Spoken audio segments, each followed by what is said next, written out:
Men жаңы жылда майрамдабаймын, кечинде жөн эле площадька барып тамаша кылсам болобу дейт.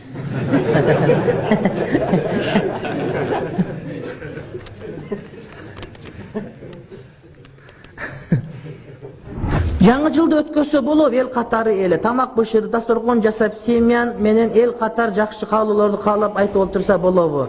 Конечно, спиртной жок, жөн эле чай-пай ичип сокмоктон баары бир число алмашып атпайбы дейт. Сен тамак бышырбай койгачка жатып алсаң алмашып атпайбы? Аны сен сөз тамак бышырсаң алмашабы, кандай? Ансы алмашып атпайбы? Мен таң кала берем. Келе турган күндү тосушат, бирок өтүп атканга отчет беришпейт. Маселе сен тоспага жетесиз бетпейт, Кудай билет. Сен өтүп аткан күнүңдү кантип өткөргөнүңдү бил. Отчет бер.